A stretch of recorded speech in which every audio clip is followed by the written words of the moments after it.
Come on, stay up there. You gotta yank it to the side, Peter. Get it as far as it goes. Oh, that's helpful.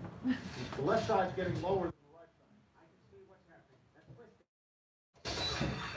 twisting. Okay, so instead of having to rip your entire blinds down, we have our solution. Getting very tense in here.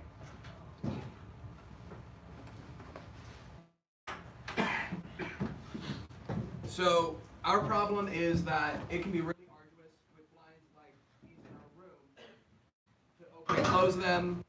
You have to get an angle, stuff like that. And also, it has to be reachable. So someone with disabilities can't really reach an object. It really needs to be accessible to a wider variety of people. So this is what we started with. Our objective is to design a functional blind controller that is versatile to different blinds, has a long-lasting battery, so you don't need to replace it at all, and make sure that they're adjustable and easily controlled through a wireless network.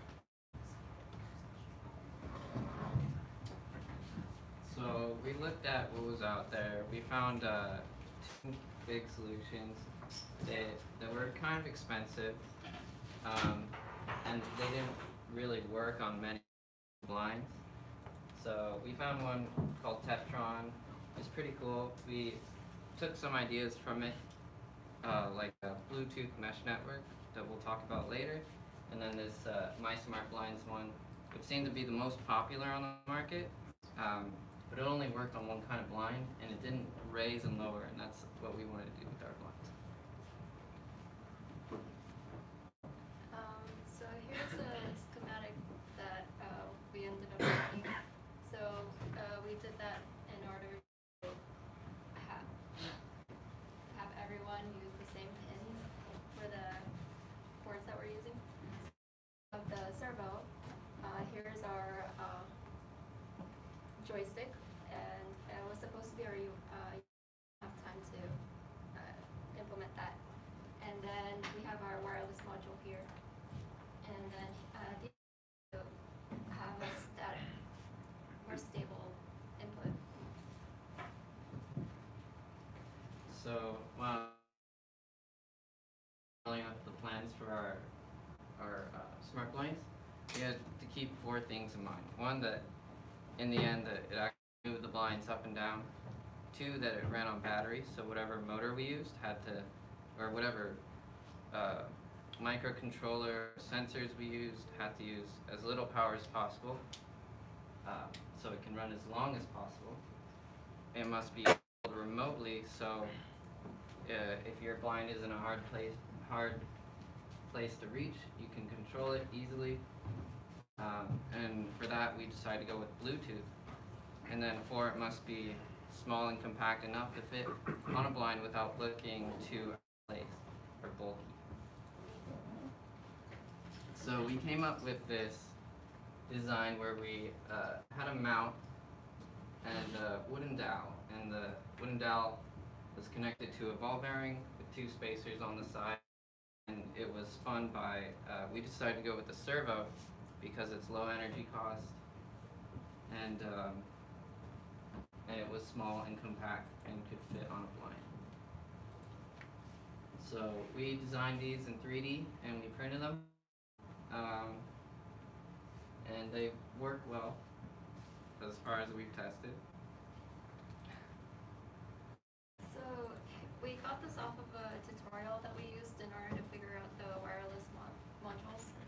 So we had two Arduinos here, and here are the two wireless modules. And it's a good diagram for what we have, minus the servos. And then our user interface was going to be the Raspberry Pi, but we last minute exchanged it with the so I added that in there so you guys could see.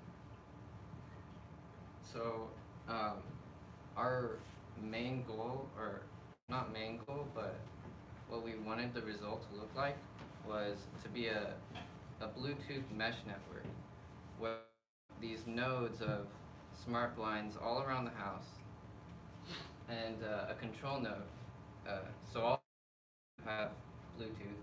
These ones would be like Internet of Things, smart blinds, that sort of thing. And then the control node could be anything. It could be a Raspberry Pi, could be an Arduino, could be a smartphone.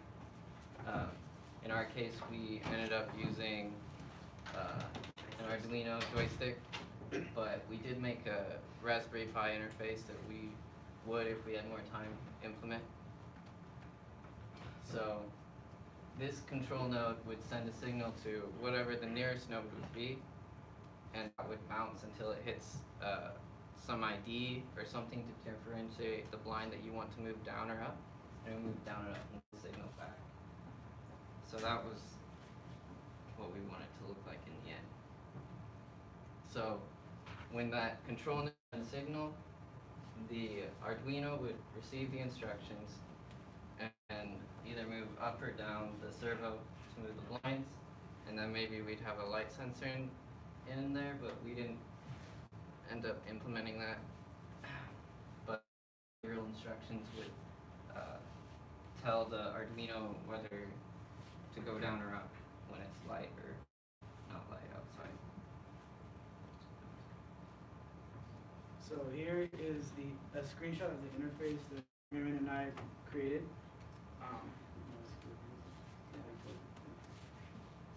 So we created this thing off the Raspberry Pi using the Raspberry interface. We coded it in Python and used a class called Tinker, which helps create windows, buttons, the works. So here we have 4 different blinds for the nodes we would have had in the house, or however many windows you would like to use your smart blinds on. And we created buttons that connect to the Arduino and the servos through Bluetooth. So when you push close, it would, which window you want, you'd connect 1, 2, 3, 4, 1 through 6. We also added a button which implemented the light sensors. So once you click that, it would automatically close or open depending on daylight. And yeah, there's no code up there, sorry.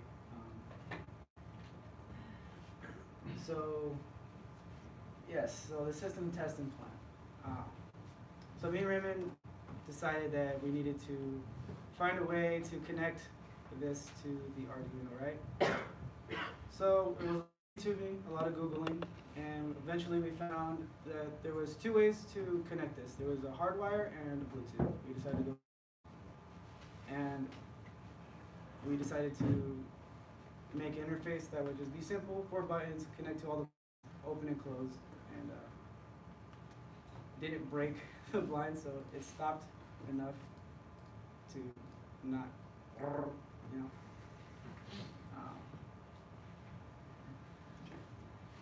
So this is what we, so I'll just read you off here, the power supply. So how we power the Arduino and the Pi. So basically, there's a power supply running into the Arduino right here. So that's, yeah, it's right here. And then that would power the servo, and then the Raspberry Pi also had a power supply. So the cost of production, what each part costs in order to produce this product, it was give or take. Yeah, there's a slide on it. Oh, okay, Yeah, cool. yeah. Okay, so can we show that to them real quick? Yeah. Okay, so this would be the cost of what we roughly spent on our project. So We decided we wanted to go cheap and not expensive since we're broke college students. yeah, So we went with a basic Raspberry Pi B+, which is around 30, 40 bucks. The ambient light sensor is something you can get on Adafruit, Amazon, a couple bucks there and here and there. And you know, We added capacitors on there. you added capacitors, you added the servo, which is the actual motor. We're 10 minutes up. And then we met all our deadlines. Didn't mention it. There's our code, and there you go.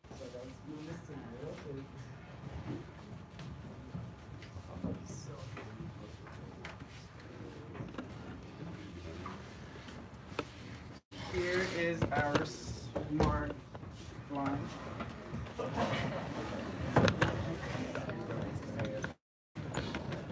we have our, this is our transmitter, and then this is our receiver. So when we move this joystick, it's supposed to move this servo.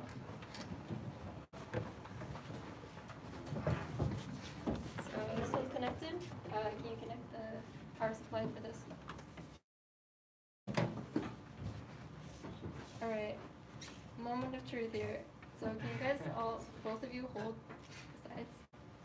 It just hasn't finished gluing it, so we don't want it to fall apart. Okay, you ready? Yes.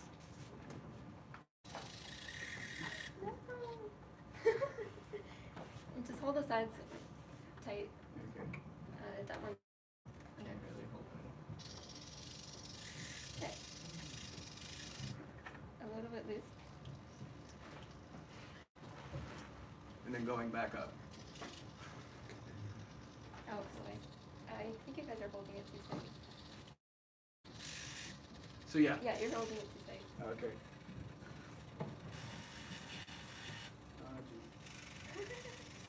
There it is. So questions? I guess. I have one. So you mentioned this project has a name, Soul or something. Mm-hmm. What does that mean?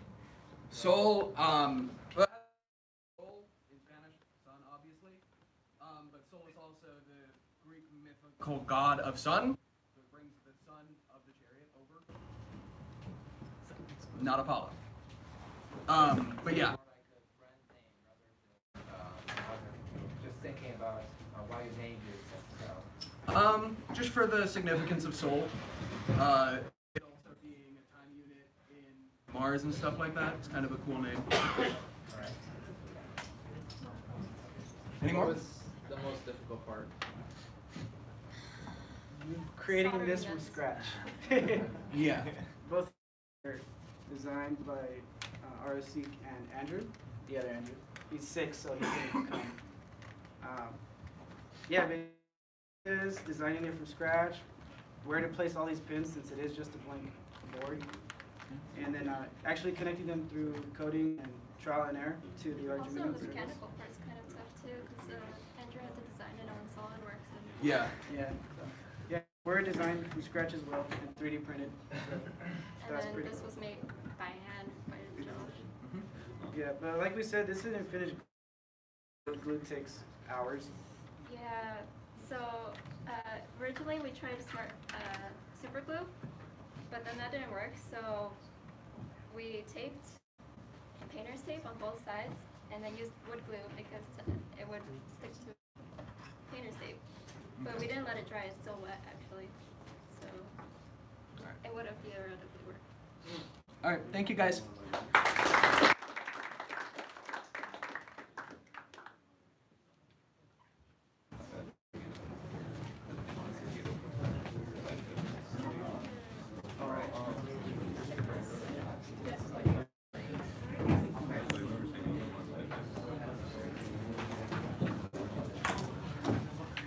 Who is in Ray? Can you raise your hand?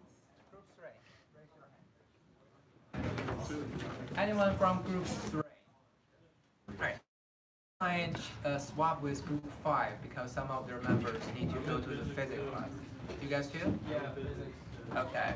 How about, do you guys mind if you postpone this a little bit to have the other two groups We come missed first? one person. He's Here, he's just on his way. He's on his way still. So he just. Okay, so should we move up to groups 3 and then 5? Okay. Okay, group 3, are you guys ready? Group 2 looks good. Just hold on a little bit, it will be the fourth. Yeah. Alright, excellent. I Yep. think they did. How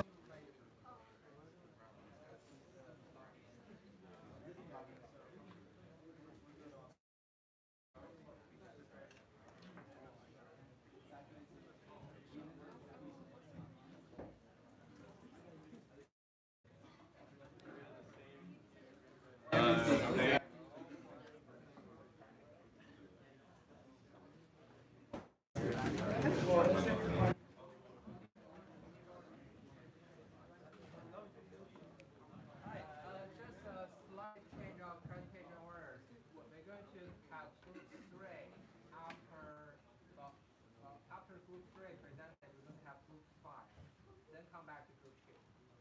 I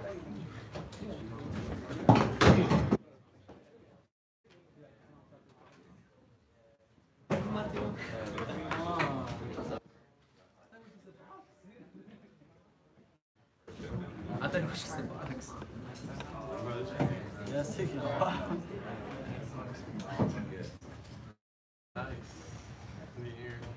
Put them in. Slugging in. You can't use this one.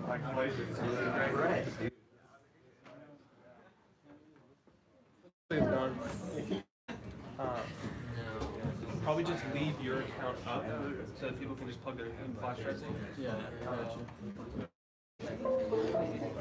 We'll make sure you get logged out.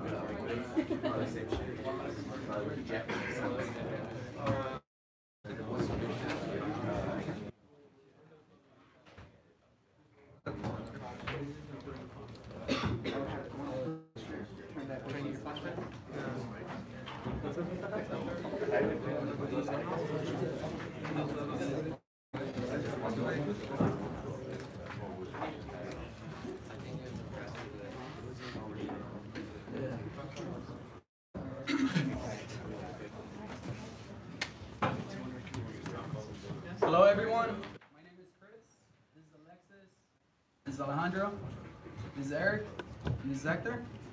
We're here to present smarter blinds. Blinds can be opened and closed manually, but with today's technology we can make them smarter.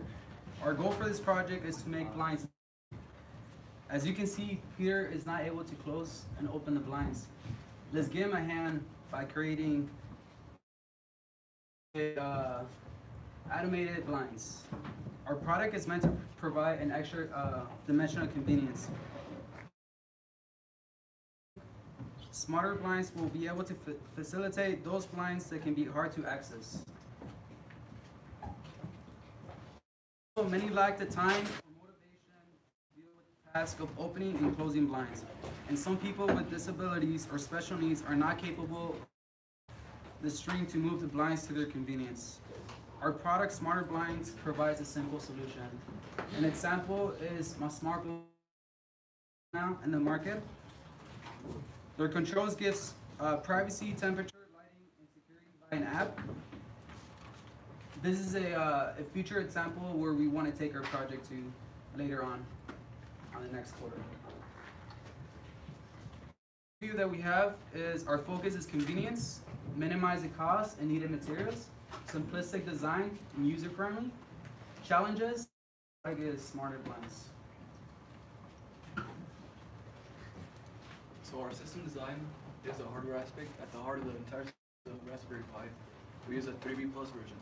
We were testing a little bit with Arduino too, but at the end we decided to go to the Raspberry to get familiar for the future. This is 308 series. This component is a buzzer. The purpose of the buzzer was for the user. They're entering invalidated inputs. The buzzer would signal, buzz, and let them know that, hey, like you're putting the wrong, pressing up, you gotta go down, right? That one had two pins. It was the power and the ground. It wasn't connected. It wasn't the pi. We used a breadboard to wireless to, and it was a motor driver. For the motor driver, it required 5 volts, and then that was grounded.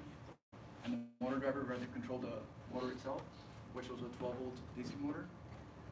Since the 5 volts were grounded, we decided a 12-volt battery compartment, which is quite a lot of batteries if we were working on that. Probably had some recharging systems on the load panel in the future. And the last compartment was an actual IR receiver. It had 3 pins, a signal, the power, and the ground. The IR receiver was for the user to put choose their inputs directly from the controller. The controllers. The controller, I use the LRC to decode the signals from the controller. The LRC serves as a bridge between the controller and the program. LRC also has a daemon that displays what the user is currently pressing, like as I'm pretty sure. It has a hexadecimal value of the key, the attempt, the name, and the device name. With that in the code, we use the name and the temp to take carry cases. When the user presses down the button and holds it, you only want to read the first entry, and that's pretty much. So for the code, first one we need to define some terminology. So clockwise means it's winding the string to the spool, which is going to cause to open the blinds. And then counterclockwise is going to unwind the string from the spool, which is going to cause the blind to stop. So first one, the code is by beeping. So signify that the code is the program is ready to use. Then it enters the main loop, which contains all the code. Then it goes into the control, which is going to wait for the user to input. It can input either go up, go down, or stay at the current state where it is. If the current state is up, the user can click down, so which is going to go to the down function, to the DC counterclockwise, which is going to make the function to go down. Then it's going to it's going to execute the program, and then if there is no interrupt signal, it's going to finish the loop, and then it's going to go back to the control. If a stop signal, it's going to pause the program while it was running. So it was going down, and it's going to make it pause.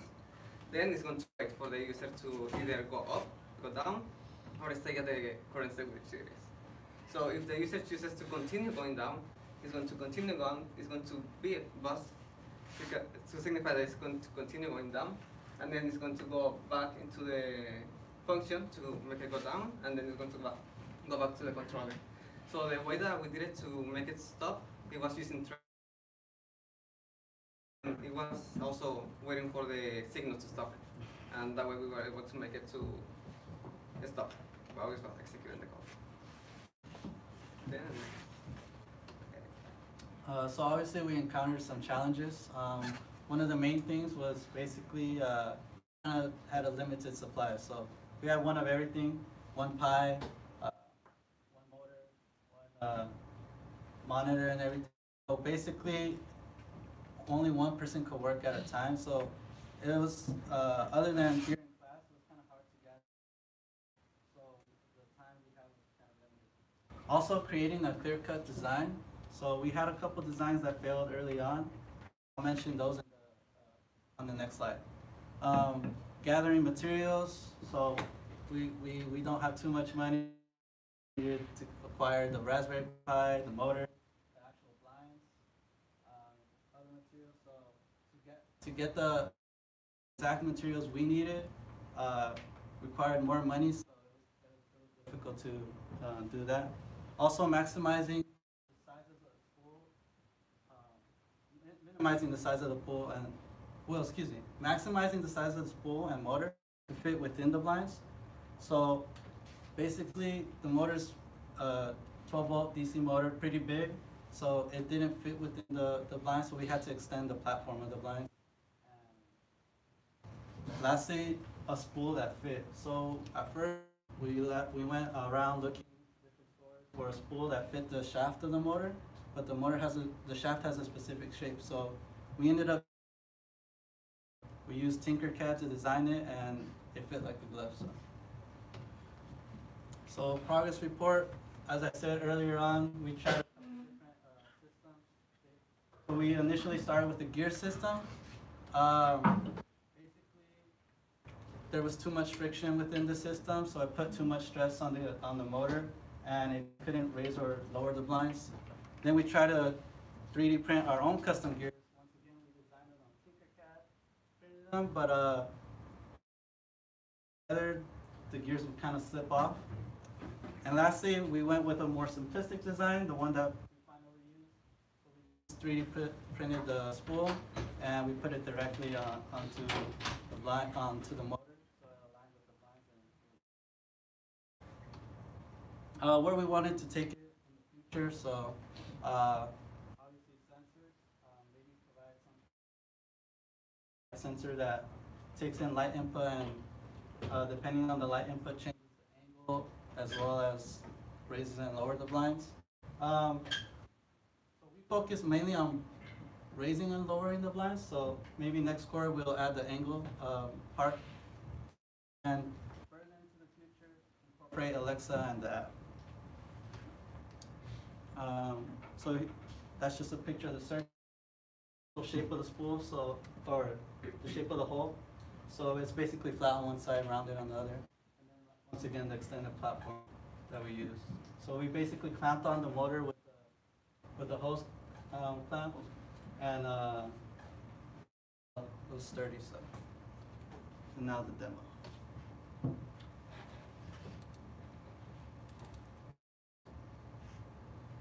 So we're going to start off by powering on the device. As the Pi is starting up, it's actually reading the last position that's stored in another file, the last position of the blanks. Once the line is ready to use their input, it'll beep.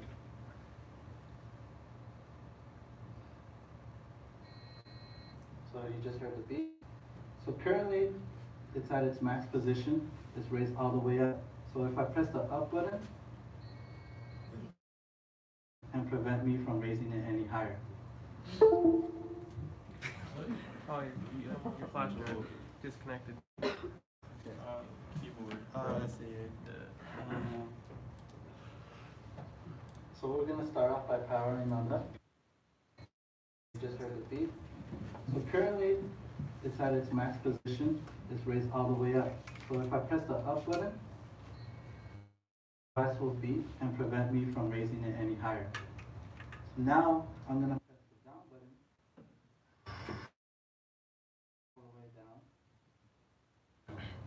If you notice, I'll press the down button again, and it beeps again just to signify that it's at its lowest position and I can't lower it anymore. So now I'm going to press the up button and show you another feature that our clients can do. So I could pause it midway. I'm going to lower it again.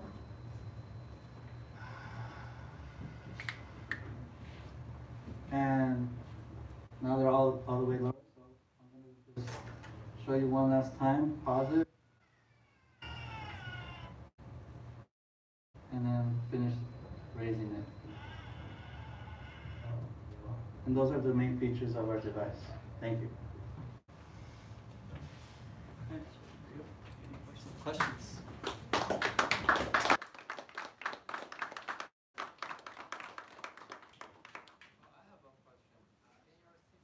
It seems that we're using two motors. Is that the case? Or is there any reason for you to have two instead of just one? What do you mean? We just have one motor, the DC 12-volt DC motor. Okay, the controller system seems that you show the two servos on your system design page. The top one was a buzzer. The next one, on 8 slide. Yes, this one. Oh no, it's just one motor, but it's at two different functions. Wind raising the blinds if it turns counterclockwise. So unwind. Just showing the direction of how it's turning, either counterclockwise or. So the same motor. Yeah, it's the same motor. Well, I like the drawing, but maybe when you design flow charts, make this more. By the look of it, it seems that it has two motors. Right.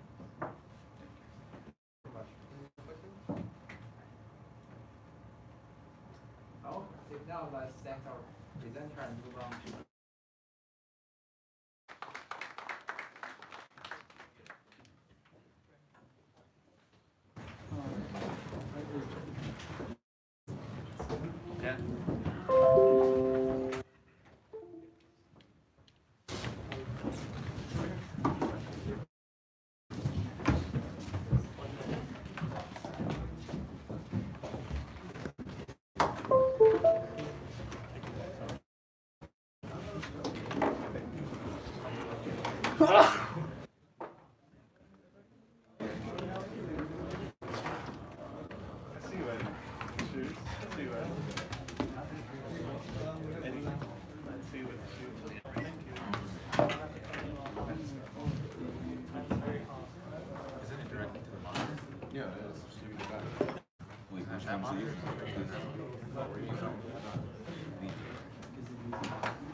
Yeah, I just have to do it.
We're just getting everything plugged in because we're gonna. So, stand by for a second.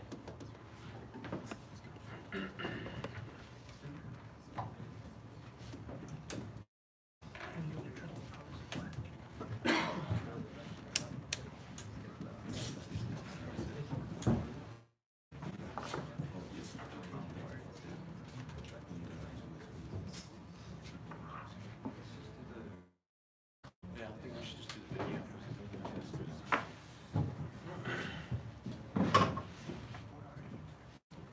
Okay, you guys ready? Yeah, we're ready. All right. So my name is Gabe. This is Clifton, Brandon, Eddie, Juan, and Erwin. So as we start our presentation here, I want you to ask yourself a couple questions. So first of all, have you ever wanted more plants in your house, but your busy schedule has you spending a lot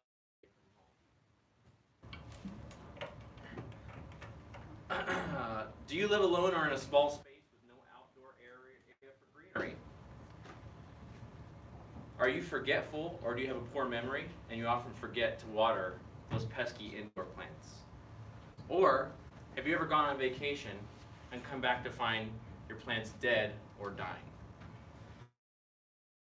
Yes to any of those questions, we've got the solution for you. So our system is the automatic hydration system. So it's a self-contained watering and lighting system, all controlled by Raspberry Pi and customizable for each individual user. The system can be used with any indoor plant. The light is attachable to the container of the plant system. It's a very small black box that you put next to the system. And we'll go over a little bit of the art of the unit itself in a couple slides. So how it works is we'll first need a plant. And once you get your plant, we're going to have a Raspberry Pi running the which is enclosed in the black box. And then from there, you're going to need your lighting. We provide you with the lighting, which is connected to. We also need the watering system, which is also linked to the black box. And with the watering system, any type of water you want, whether it's plant growing water, just home water, whatever you like. And the best part about all of this is that it's set to the user's time. Whatever the user feels like the water needs a sufficient amount of light, water, and every plant is different, so you cannot modify one lamp or one timing setting to one thing. So you adjust that to whatever you like. Now there's various different watering. I actually can't remember the name of this one, but it's the self-watering pot, I think. And with this one, it's just outdoors. It runs for about $20. You just fill it up with water. This one is about $10. You fill it up with water again and just place it in your plant. And then the last one is around $100. One thing about all of these that they all have in common is there's no light. They're all meant for outdoor plants. This isn't something that you can have in your house and keep it. All very limited to how much water you can have. And that's the one thing that we wanted to decide was we needed a light to be able to make our plants grow and keep them indoors looking pretty without always having to constantly move them to the sun and put them outside.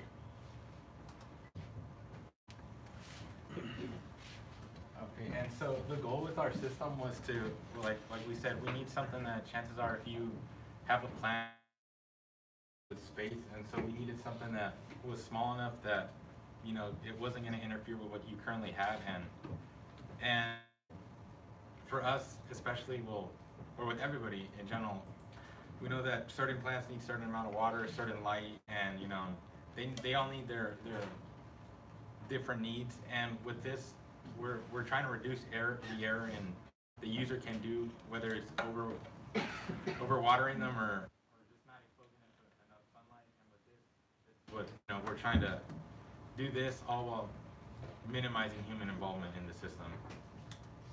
And so why you should use ours, we previously showed in the last two slides, is like I said, ours is compact and it's, you know, it's not going to take up much space compared to what you already have. And compared to the other ones are only limited to water. I think go back to this third one did have, I think it had some sort of light, or I'm not sure actually. No, it didn't have. Yeah, just go back to the other one. So these, they didn't have any light on them. They just had water, and I mean, it's nice, yeah, if you can water your plant, but I mean, unless it's already in light, then you know that's where you're out for water. And with us, you can allow user customization. You know, with the other ones we've saw, they're not mentioned on the slides, but there's other ones where you could use a timer, but those are preset and they're not, you know, set to your schedule. If you know, if it only gives you certain times you can water it at, but you know you're going to be there at home, whether you know you're going to water them at that time or not. I mean, it's better off to follow your schedule, where you know if you're not going to be here this time, you can just set it and be done with it. And also ours is priced accordingly to, you know, what it features, because some of the other ones, you know, they're only $10, and I know the last one was around $80. Ours is right around $50 and give or take, and you know we get, like I said, we get both the aspect of the water and the light.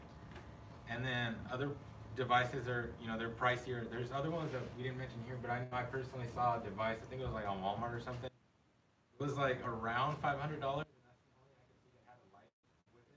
But that itself was kind of like the size of a mini fridge, so I mean, it's no point in that. I think you're just taking up more space than what's needed. And like I said, that would be clunky, and it's not very practical for someone who, you know, we're just trying to do the basic need of, you know, water and light it, and we need something small, something that's not going to take up space than we're already limited to. Now, our device has different capabilities than the other ones on the market. Them are, this can be scaled up or down to any size of plant you want. You could have it water and light an entire hydroponic system. If you want to do something like indoor gardening, say you live somewhere cold all year, you want to grow tomatoes, you can have them inside your garage. The light will also provide a little bit of heat because it's an actual UV LED system. So as long as you keep the light near the plants, it'll keep give them the proper UV radiation they need to grow and water them. All you have to do is provide the correct soil. Some of the we have the Raspberry Pi 3. We have a 12-volt pump. Similar projects previously used 5 volts. They use much larger pumps. I feel like we found the right size because it is more than capable of supplying water for at least 5 or 6 plants easily. We only have to run it for what, 5 to 10 seconds at a time every few minutes to get enough water. But any lower voltage pumps don't provide enough water because of the pumps going up against gravity. Many of the other systems that work, such as the large tank one with multiple pumps from before, it doesn't actually have any pumps. It just, you literally have to put the like 6-gallon container above wherever your plants are. I know a lot of people have their plants at table level or higher, so you don't want a 60-pound tank just sitting up here with wires going all over your house for water. It's really inconvenient for most people. Another thing we have is we have a 12-volt power converter. Now, this is what we use to power all the components. The Pi sends the signal to enable and disable the components, and the power converter supplies the current. We use a DC light. Earlier versions we had an AC light, and we chose DC. It has lower overall power consumption. So we feel like this will lead to lower energy bills, and the components to deal with AC power versus DC power are more readily available and less dangerous if you decide to modify the system for yourself. Low voltage DC is much safer to work with than any kind of AC. We have everything currently connected to a breadboard. This is for the prototyping stage. We have it all nice, neat black boxes you can see here. We have the pumps coming out, power going in. Light sits here. In the future implementation, everything will be soldered together in a smaller box. We won't need the breadboard itself, since we'll already have the design finalized. And what we can do is attach the light to whatever pot the plant is on is a semi-permanent fixture. Just run a power cord to the device itself, which will just sit behind the pot or really wherever you want, as long as you have a long enough wire, you can put it truly wherever you need to. Okay, so we'll skip software then. Okay, so we could not get it was just, we didn't have enough time to get everything set up here, so as a fallback, we do have a video demonstration for you.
So we use the GPIO pins from the Raspberry Pi to send signals to the transistor, and that enables us to power the system when we want it.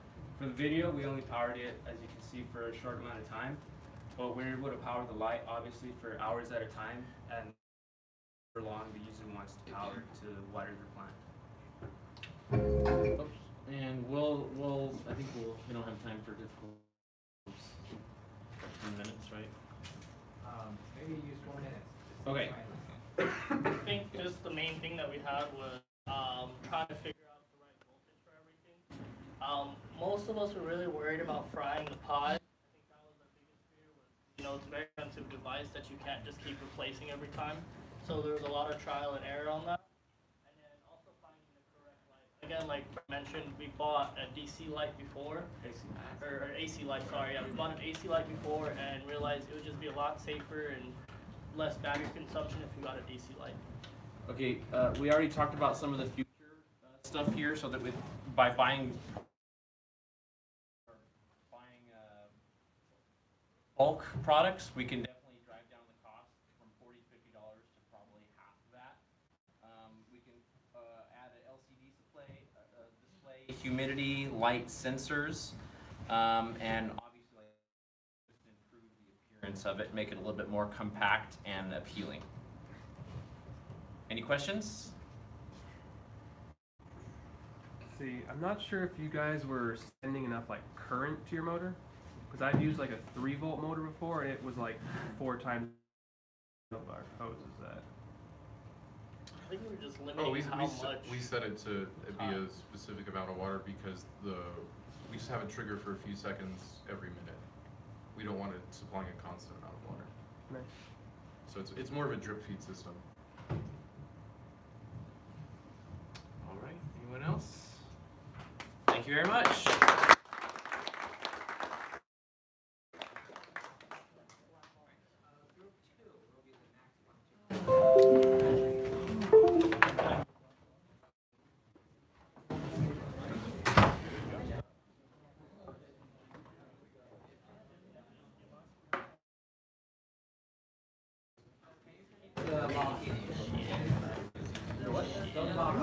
Oh, yeah.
That's all pretty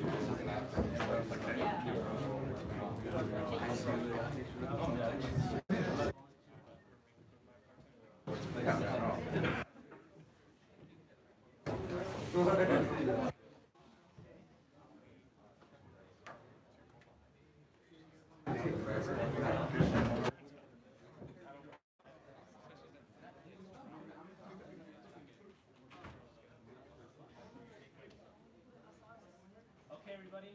Hi. I'm Humberto. This is Brian, Ansel, Gabby, Jose, and Adam. And this is our project Mailmaster. And before we get to the specifics of our design, we want to give you guys a little bit of background information of our motivation to embark on this project.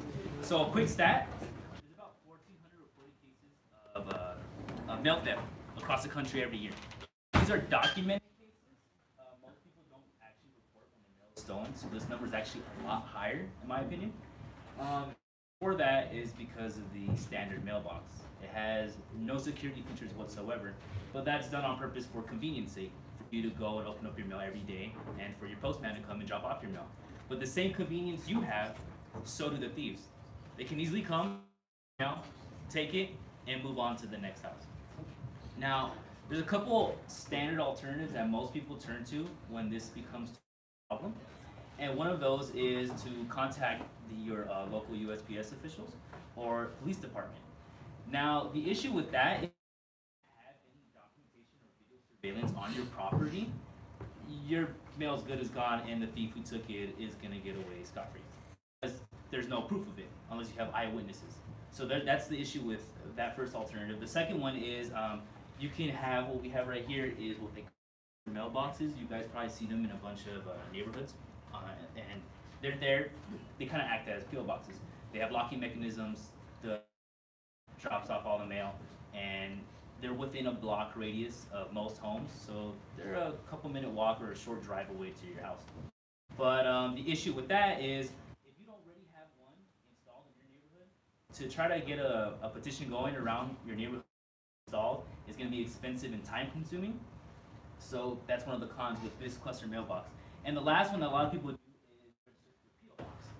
Now, PO boxes are probably, in my opinion, the safest way to go about keeping your mail safe. You keep them in there, they're at but the only issue with that one is they're going to be a lot further than the cluster mailboxes are going to be. So you have to drive maybe a couple miles or more every day or every other day to get your mail. And on top of that, certain packages are deliverable to PO boxes. So what we wanted to do, we got a couple of the cons from each of the standard alternatives that a lot of people go to, and use that to design our mail map. So these are similar examples. On the current market, there are definitely mailboxes that have been created for this issue of mail thief, and MailChime is one such example. It's a wireless mail alert system that offers security through visual notification. So when a mailbox is open, a wireless signal activates the in-home receiver, and it turns on a bright red LED light. And another related product is Mailbox Alert by My School, which utilizes a magnetic sensor to send notifications via text or email whenever mail has been delivered. And although these products and similar products, they do exist, a mailbox that has the features that we want is not on the current market. So we decided that our objective is to simply increase mail security by designing a all-in-one mailbox that basically notifies people who have it when the mail arrives, and then a camera would be installed in order to act as an anti-theft deterrent. And even if they do decide to go through with it, then you would have pictures of the person who is stealing your mail, hopefully. So for the design, the basic features that we included are shown in the picture is the Raspberry Pi 3, the magnetic that connect to the camera, the female wire connectors that connect the sensors from the mailbox when it's open, as well as the Raspberry Pi camera. So the sensors, which basically notify when are placed in the mailbox, which are going to be notifying the actual Raspberry to tell the camera when to take the picture. So when they're we tried our best to place them properly, because there is a tracker in the placement of the sensors when they're actually closed. So for our prototype, we did our best to make sure that when the lid is closed, like, don't do nothing. So as soon as you open the mailbox, you send the notification, or you tell the Raspberry Pi when to take the picture using the camera. So for the female wire connectors, we soldered them with actual magnetic cables for the length of the box, for the sake of the length of the box, to make sure that we were able to have good enough length, to have the Raspberry Pi receive the actual signal. So we used the GPIO, the Raspberry Pi, to get the signal from the sensors and tell the camera when to take the picture. And then another factor was the proper placement of the camera. So we placed it on top, we mounted it on top, we created a slit on top of the actual mailbox prototype, and we made sure that the camera was sturdy enough to take a good enough picture. But then there is a possibility, that exposing the camera itself would just tell people that there's a camera there. So in future cases, we would provide a better way to hide the camera, or make it non-visible to the user, But for the sake of getting information, whether it be a thief or the actual mail person getting your, it's one of the factors. I would also mention the fact that there's a false wall, which actually divides the mail and the actual electronics part to the back. But for the majority of the box would be the actual mail, because there could be any, mail you could have in there, and yeah. So basically, the way that it operates, you have the mailbox undisturbed state where it's closed. Then, as soon as someone lifts or opens the lid, that's when the mailbox is activated. Sensors then detect that the lid has been opened, which is what sends the signals to the Raspberry Pi through the GPIO pins. Then the signal that's sent is sent to the camera, which waits a tiny amount of seconds to take 10 pictures. Then those photos are then immediately uploaded to an online database called Firebase, which stores the photos there, and then the photos are then sent to the smartphone to your via an app, using an app. I think it was Android. And then the user receives a notification of the mail activity like I mentioned before, whether it's theft or whether, you know, you got your mailbox where the photos you can keep for whatever purpose you need. Obviously, like for a theft, you would obviously have proof of it. And that's basically the operations we aim for using this Mark in the Box. So this is the design process that we follow throughout the quarter. The first step is the design phase, where we created a design that both met our objective of increasing mail security and improving upon past products. In this step, we also determined what components we wanted to use. In the second step, we use is called the build phase, and here we implemented the code for the camera and the magnetic sensors. The third step is the testing phase, which included testing the design components to determine speed and accuracy. And the last and final step is the improve stage, where we modify for the design components based on the results from the testing phase. So some challenges we faced, they weren't very much because we really only using two different types of sensors, a camera and magnetic sensor. So there's only two and they're very simple, and we really solved them like within a few hours. So what we did face was understanding the Raspberry Pi GPIO pinout, because initially we were using the physical pin numbers in the code, and that was getting errors and we didn't understand what was going on. But after more research, we found out we had to use the BCM layout that's provided. So we were using like pins 7 and 9. Another is concealing the camera. We'll demonstrate in a bit, but as you can see right here, like it's not very hidden in any way. You can pretty much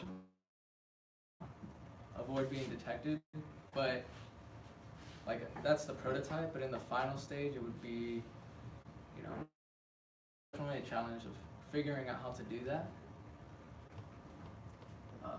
Having a strong enough Wi-Fi antenna, Raspberry Pi Wi-Fi, because it works for right now as our prototype, but we will need a stronger Wi-Fi antenna if we're gonna implement it in the real world, because mailboxes are far from a house, right? So to get that signal, we're gonna need a stronger Wi-Fi antenna. Needing a steady source of power. Currently, we're just connecting it to AC power, but since again it's going to be far away from the house, a source of power, like a battery bank or something, but that eventually dies out, so some way to recharge it. We just need to do more research and think about how we're going to go about implementing a steady power source. So we kind of just documented how we did it. So in early September, we were just kind of playing around ideas, playing around with designs. At one point, we were playing around with the idea of a pressure sensor, so that we were kind of thinking on the mail would be put. The mail would be put into the box, and then. Huh? Oh. For 10 minutes. Okay. Oh, okay. Yeah. Oh, that's fine. So this is. We can show you the demonstration, like, right? Open it. Sorry. Close it. Open it. The camera's going off right now. So, and it should be setting to my smartphone, but since you guys can't really see all that and it's all small, I'm gonna show you a video. So yeah, basically how it would function. You see the magnetic sensor. The Raspberry Pi, just 2 wires from the GPIO pinout, and then the camera goes to the top, takes the pictures, and there I already got my notification that my photos came, just like that. And then, so here is how it would look on the app. So basically, yeah, that would be, we get our notification, we got our mail. We open it, we can see the photos. This is from a previous day testing. So it takes a total of 10 photos. And yeah. That's me? Yeah. Hey. And yeah, that's our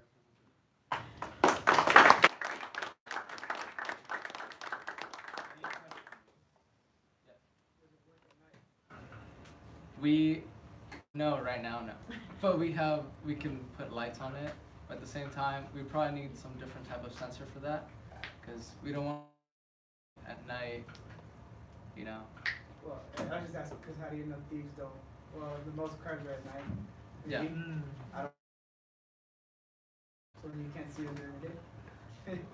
Well, we would probably need to implement maybe some different method. Maybe like a night vision camera or something. That'd be pretty good. Yeah.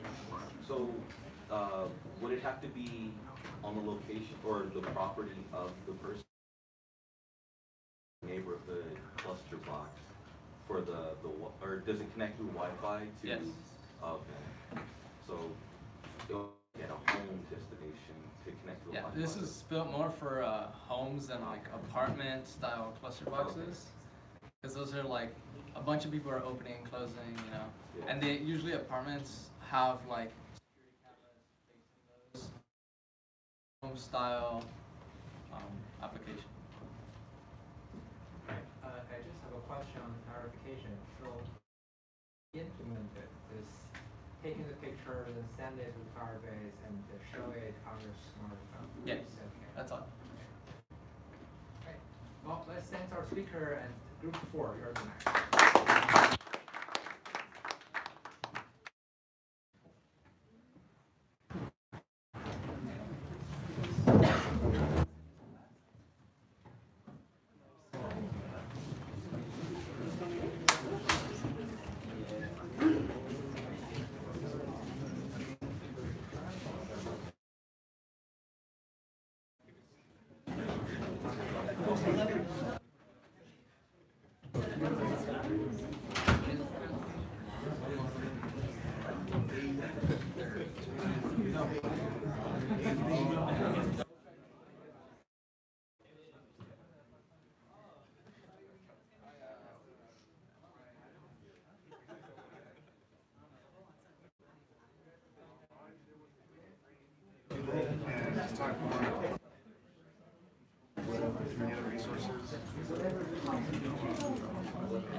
Hello, my name is David. And I'm Edward, and today we have the deck block for you guys today. So our motivation for making commercial locks are expensive, you can be cheaper. Did we know for the home for more security, some keypads, some face recognition. For our specific lock, we try to make it more expensive for the user. I mean, more least expensive, I'm sorry. Some of the examples are, let's say you're coming home from, everybody's trying to make that one trip home. You have like a bunch of groceries in your hand, a bunch of bags. You have time to get your keys out to open the lock. So for our solutions, we have like a facial recognition camera, where you can take and open the nuts for later on the slides. And also maybe some of us have the janitor keys. We have a big old thing of keys, and you have a struggle in order to open them. So for that, maybe just a little camera would detect your face and open the lock would be easier for you. But examples of the ones in the market. This is the August Smart Lock. It's $150. It connects with Wi-Fi in the home and also through a phone, through an app that allows you to open the lock. Next one. And then also another one that's $400. There's a wide range of locks. The only issue is they're very expensive. They're some ranges from what we just showed you, $50 to $400. They also have sort of the same capabilities of it, of through the home Wi-Fi, connect to your phone, opening through an app on your phone, make it a little bit easier for you. And here's our general system design for the project. We had a key, the whole system is pretty much controlled by the key, which depending on the user input, it sends a signal to the Arduino, which sends a signal to the Raspberry Pi, which controls which either starts the facial recognition to the facial recognition camera, and depending on the result of the detection, it sends a signal to the motor, which opens a deadbolt. Wait, I gotta go back. And just a little overview of how the facial recognition tech works. I library OpenCV, and it has 3 different methods of doing the facial recognition. It has Fisher faces, eigen faces, and generic pattern histograms. And I opted for the LPBH method because that one has less susceptible to lighting problems. And I have a little example right here of how it works. It takes the pixel, the image, and it goes to the and it compares the neighboring pixels, and it assigns a 1 or a 0 depending if it's greater than or equal to. And it does that to create the matrix of the image, and then in conjunction with the cascading XML sheet, it has data for like the face. It has a file, XML file for each mouth, just facial features, eyebrows, eyes, and I used one that had like the full frontal face, and it uses that in conjunction to train the facial features and to detection. And the way we implemented on this, because you need these steps right here, you need a database, the face training, and the facial detection to do for the facial recognition. And in our case, the database, it's user inputted. If you press A on the keyboard, it'll turn on the camera and it'll take 10 pictures of your face and place it in the database. So you're in it, and then it goes on to train your face. So next time when you press hashtag, you'll turn on the camera and it'll take a picture of your face, and then it'll do the facial detection on, and then just from there it'll return the result to the Raspberry Pi, and then from there, if it's a true or false, it'll turn on the motor and open the door. Okay, so back to the design. We wanted to do, or not something different because they're 3D printing. So we wanted a way to mount the servo motor. Instead of trying to use brackets and screws, we try to use 3D printed mount. So we use the 3D printer here at school, the Innovation Lab. It was designed with, with the help of Felipe. He used object files. And we measured it at first. We thought it was going to be a little bit easier to get all the measurements, and that did not work out. It was pretty difficult. But we ended up getting the first try that we got.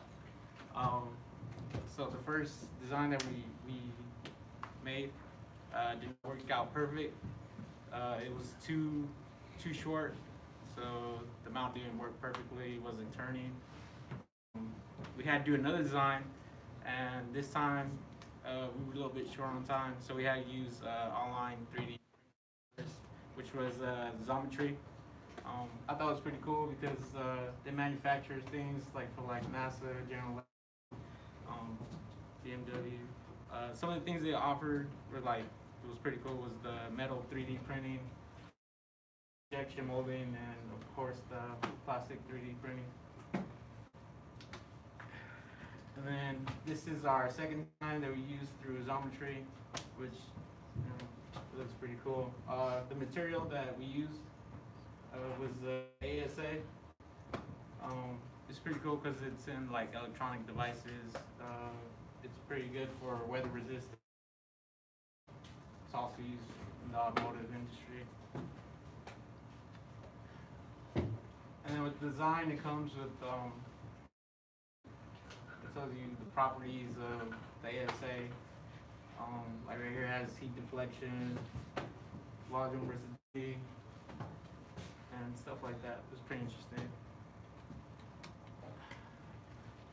And then the testing was to see the quality, the usability, reliability, and performance. These are some things that we use, of course, the resources, the Raspberry Pi, the Logitech HD camera, the keypad, the Devo lock, and the Arduino Uno.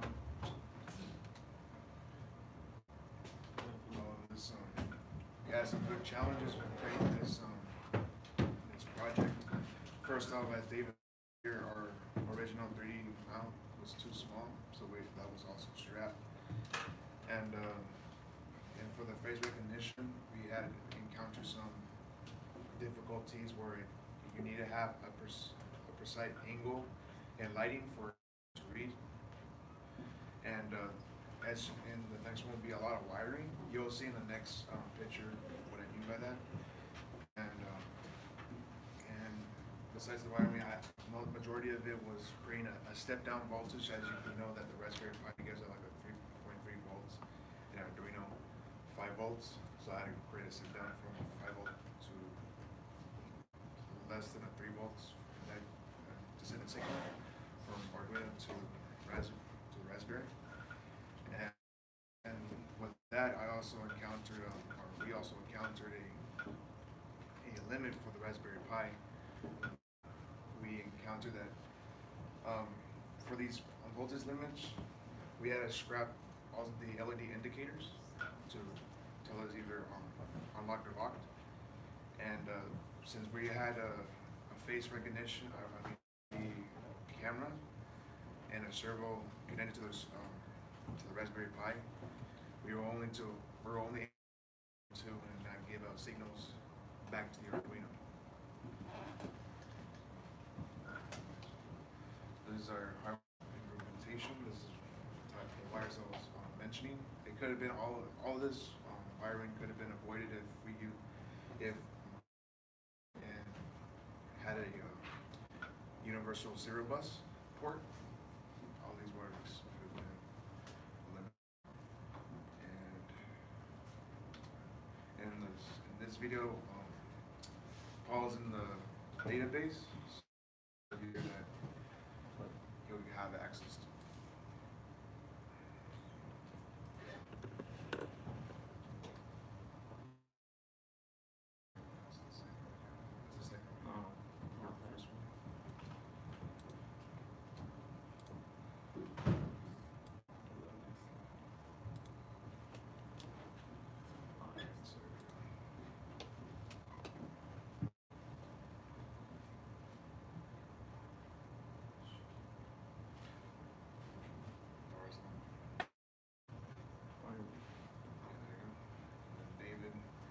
David was not in the database system, so he'll be rejected.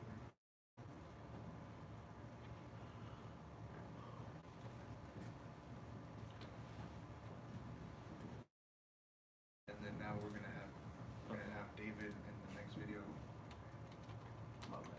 putting himself into the database of the door code. So right now I'm getting his picture from the database.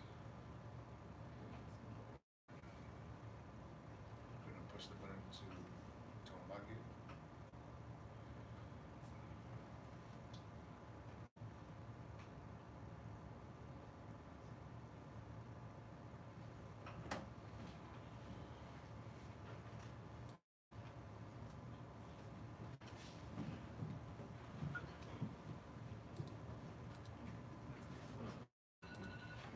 That's it.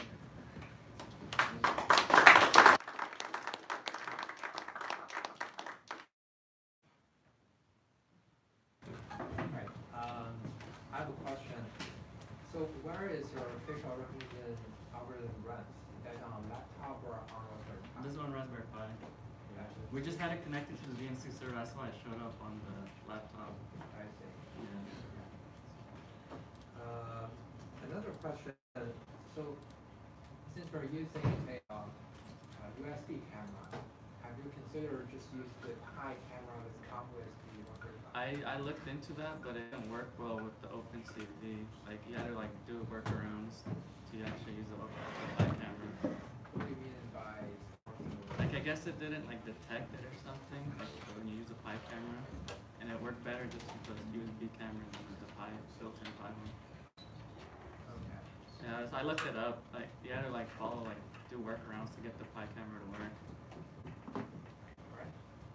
Any other questions? If not, next time.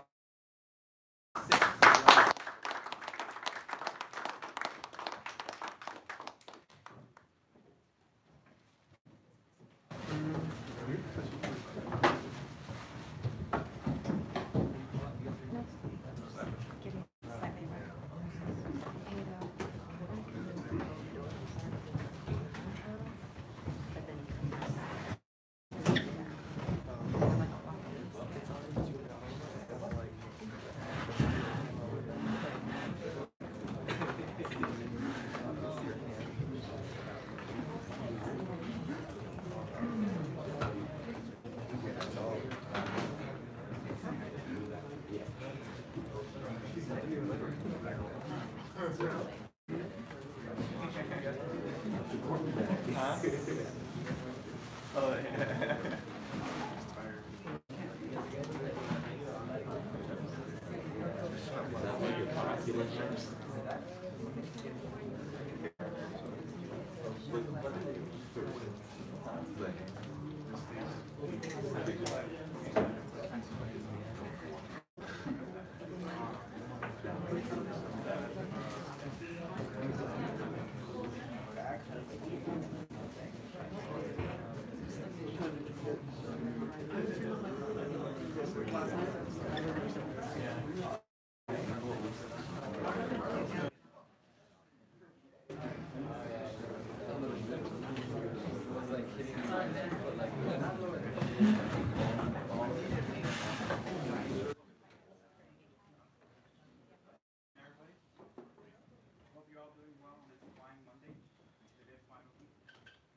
We are Group 6.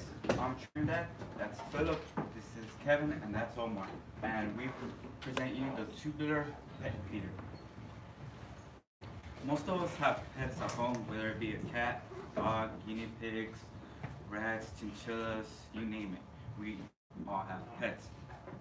It is now December, and we're in holiday season. Since it is holiday season, wouldn't you want to get something for the poor thing? You know, we only focus on ourselves. You know, our pets are always there for us. So get them something this. How about the tubular pet feeder?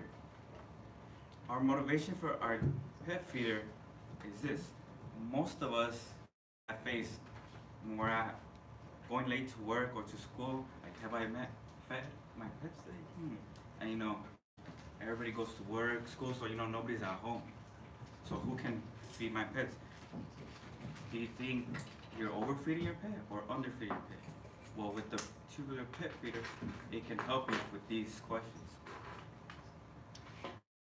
Pet feeder, you will be able to automatically feed your pet when you are away from home. So like, let's say you're at work, school, and vacation, in Mexico, whatever, you name it. You can feed your pet through the app, and you will not have to worry about feeding your pet.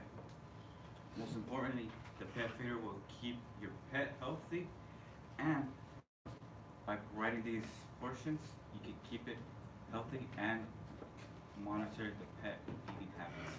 And it means more money in your pocket because you don't have to take your pet to the vet. And these are some examples kind of did our pet feeder up. This is the more pricey one. It's like $180. You know, it's pretty pricey. And this one, you can control, monitor it, and with the app, you can schedule the meals and portion size.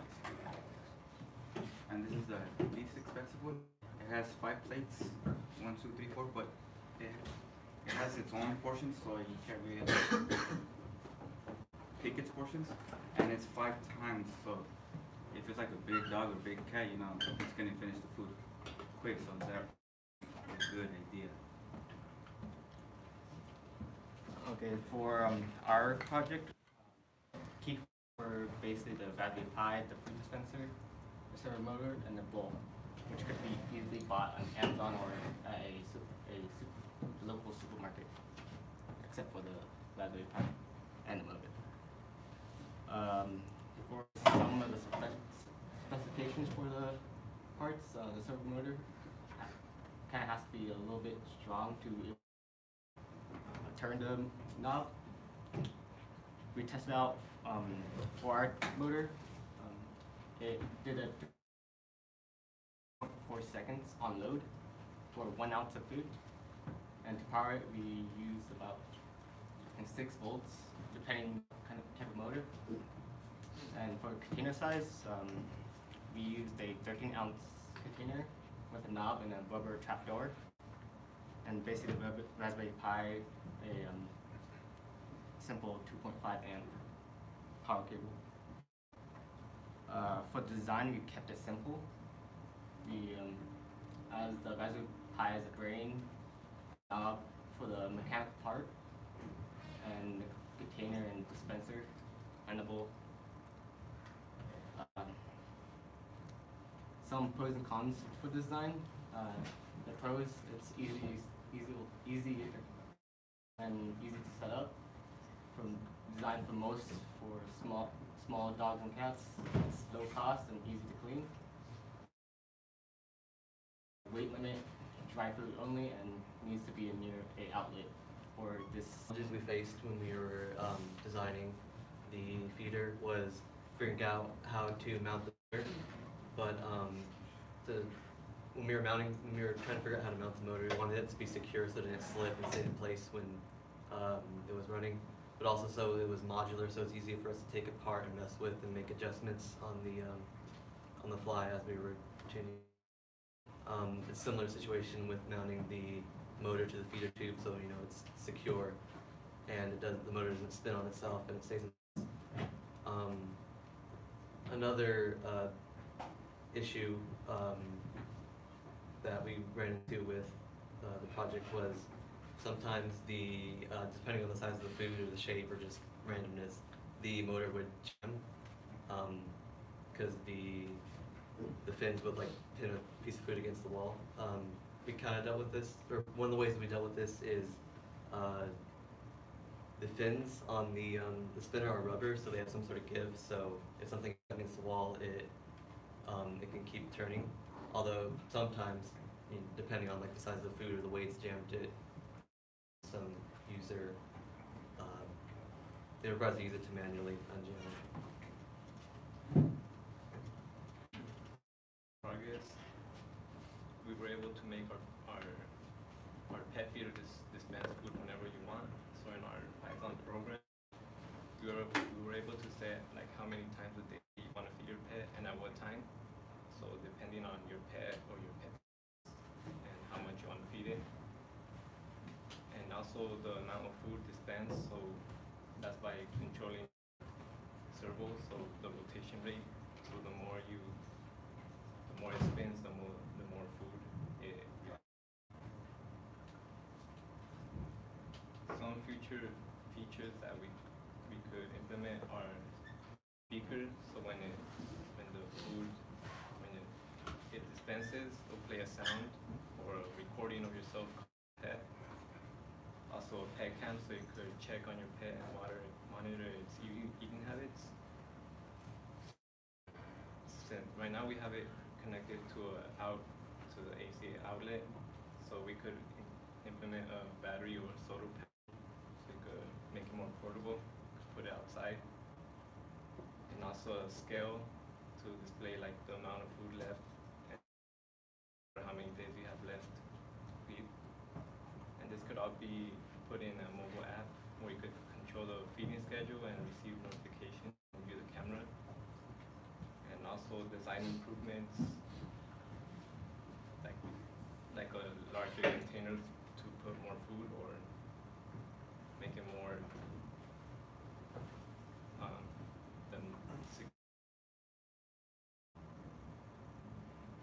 this is a video demo.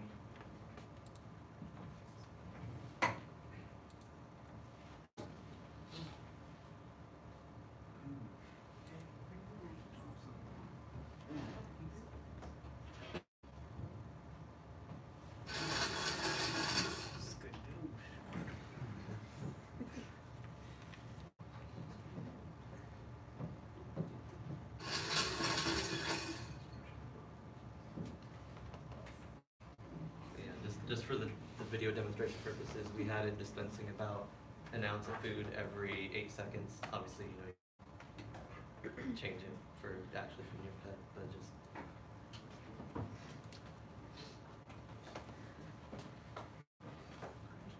Next question.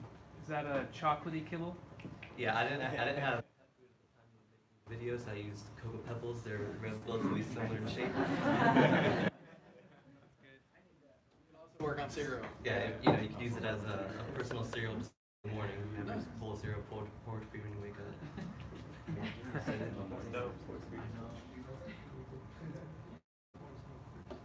Oh, I have a question on the user interface. So right now there's no user interface. It's just the program set it to dispense at a fixed time interval. Yeah, you set the times in the program. Okay. All right. Any other questions? If not, let's thank our speaker and move to the last.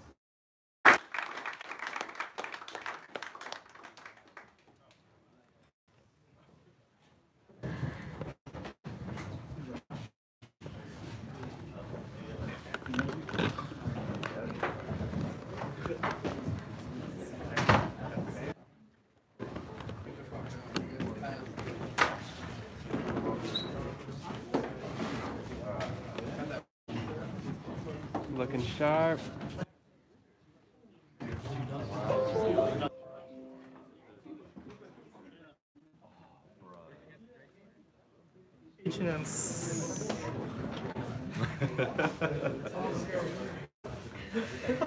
Show yourself.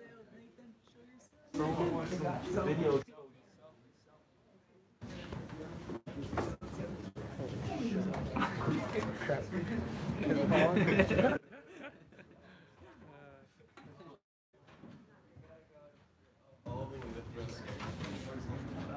Okay. Get this.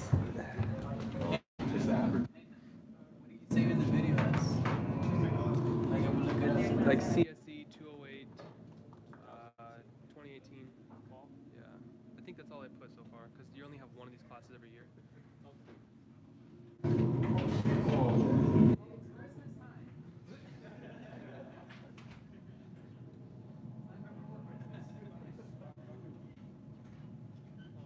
Where's Dr. Ho?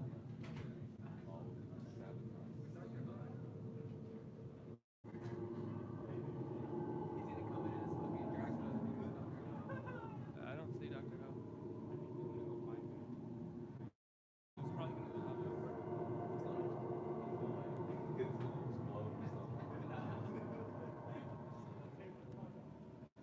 Dr. Ho, I think went to the bathroom.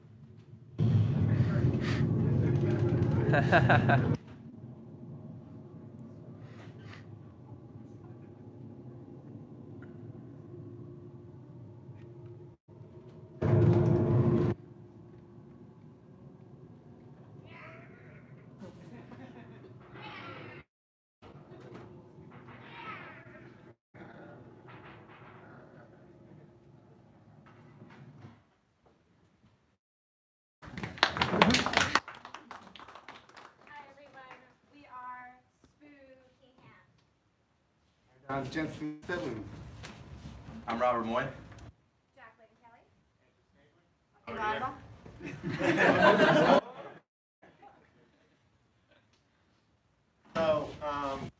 start off our project, we used Trello for our project management.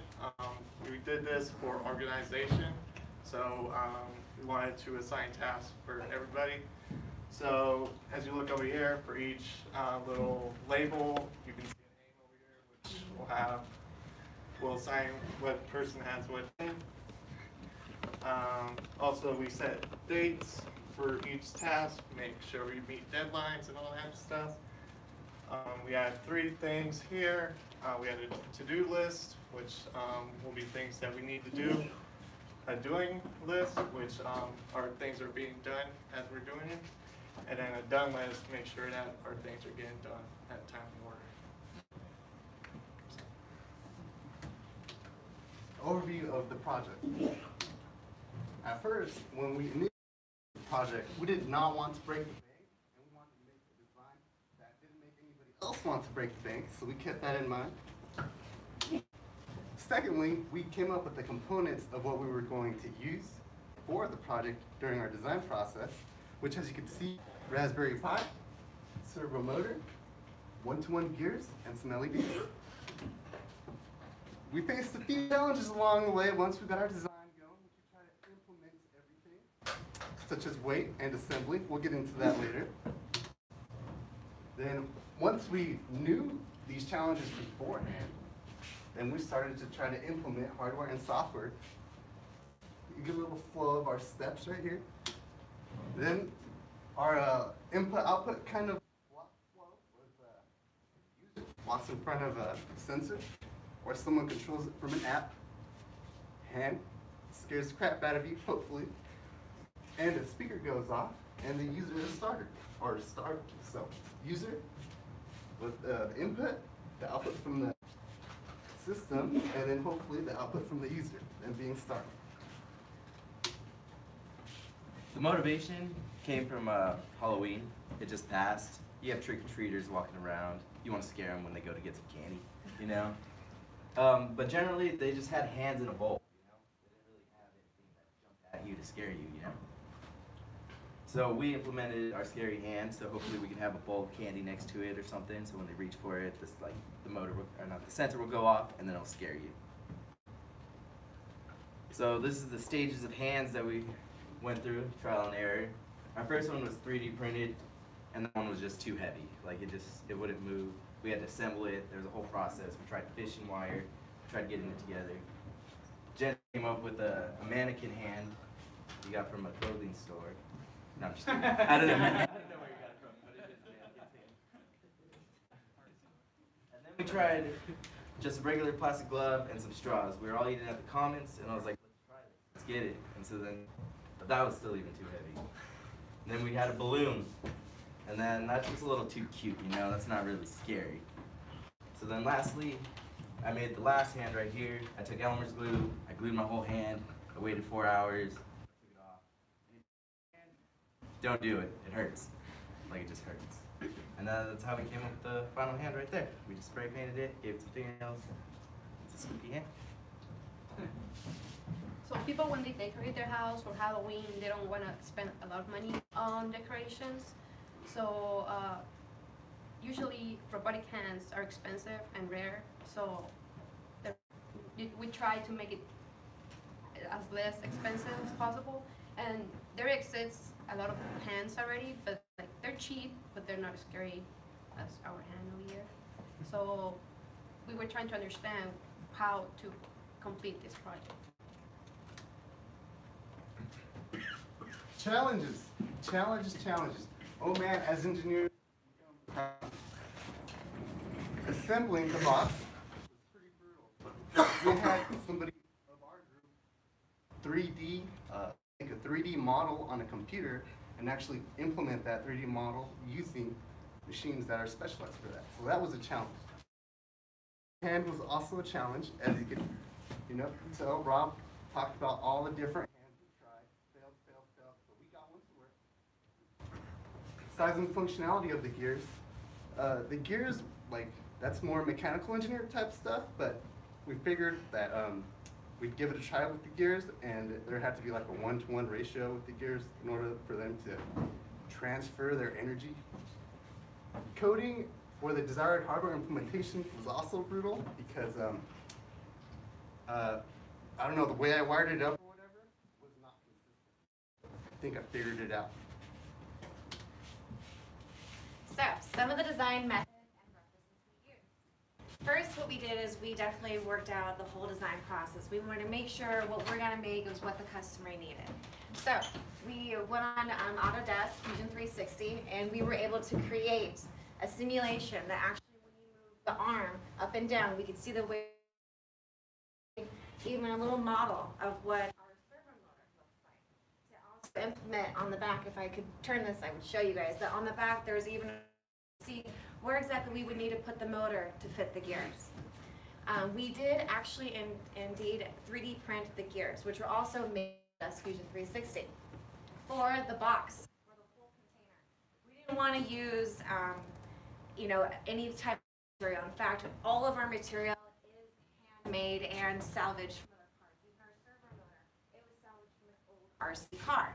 So we spent probably less than $5 on this entire project because we were able to either salvage it or ourselves. So some of the books that we used, we actually indeed did first make it with an Arduino board, but we wanted to meet the requirements of course and get that Raspberry Pi working. So we used the book for Arduino, the book for Raspberry Pi, and the mechanical engineering part that we were lacking. We were able to get it out of Motors for Makers, which has helped us with the gears, where to place them, and even it comes with the formulas, and it comes with how each motor works. For the blueprint of the actual box, we used MakerCase, which is can be anything as long as you put it in the right dimensions. You can see the way the box is made together, and it gives you the actual STL. Once we had the STL, we used Inkscape was how we personalized it and how we made it ours, and we were able to then use laser to. You can see here we even made a little window for the sides so you guys can see within the inner working of how the gears work, and that's made out of acrylic. Go ahead. So our hardware breakdown. So the hardware we wanted to do wasn't exactly everything that we got to. This is just where we ended up getting to. So we used the Raspberry Pi. Our Arduino's not on here because we just completely replaced it with the Raspberry Pi. We're just out with that thing. So, servo motor, and then we have our gears, and then our arm. But as you can see, we had a lot more stages that we really wanted to get to. But time and so many hours with tests and trial and error, we weren't able to get any moving fingers, unfortunately, because of weight. We weren't able to get the motion sensor just yet, and we, of course, wanted to implement the speaker instead of having an outside speaker so you can actually hear someone go, rah, and scare you even more. So, and then last but not least, we were hoping to implement this on a phone app. Either mechanically do it if you're not home and you can see little kids coming, or if you see someone trying to be sly, sneaking them on the side, trying to get your candy. No, we're going to scare you no matter what. There is no timer on it. So as you can see here, here's a little picture of the inside if you guys can't see. These are our two gears and how we were able to position it and run the motor. It's on the back side here, and yeah, and that's how. Oh. Bro, I don't know. And scary robotic hand. So we were able to build the hand and it moves. We can show you later. So for the future, we want to, as Jackie said, we want to do the moving fingers, but because of the weight and all the challenges with the motor, we weren't able to do it. So we want to add sensors too. So every time a person gets near the hand, you know, it's gonna scare you. So, and we're gonna spend a lot of money on that. Okay, so here we have the formulas and mathematical breakdown. We equations, two equations, one for voltage across the servo motor and another for torque necessary for hand weight. These two equations came about along with our challenges for the weight of the hand being too much for our servo motor. So we used these equations to find out how much torque and power were necessary in relation to whether or not we needed to take weight off of the hand to get things working. Here is a diagram from the mechanical engineering book that she showed earlier. And the important part about this is the diametrical pitch. The diametrical pitch is the ratio between the number of teeth and the diameter on each gear. And if the diametrical pitch for each gear does not correlate correctly, then they won't mesh properly, causing issues with.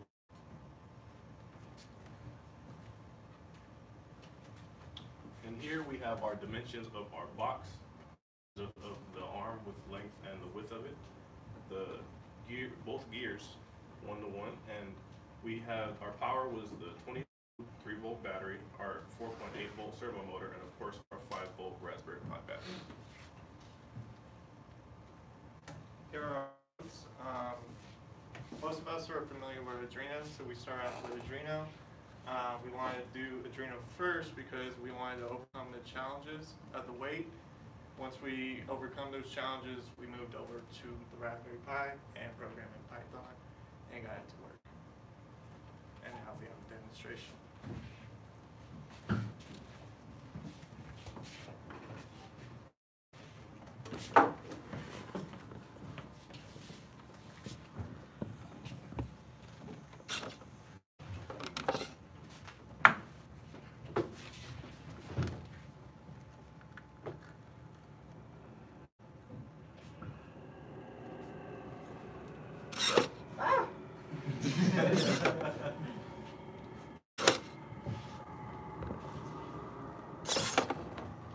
Right now, it's programmed to go off randomly forever.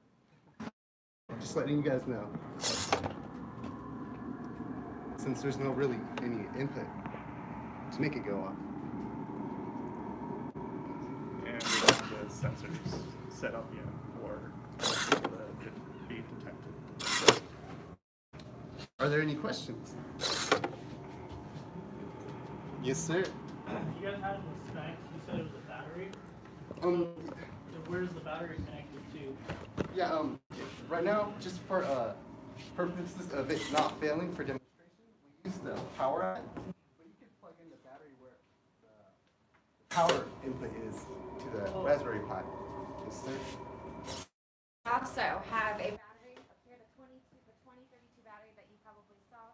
We have it connected separately through a cell port, and that is actually to give it more effect. So we have an LED that we didn't forget to put on for this, and we have drilled holes in the front to where it shows through the spooky hand part.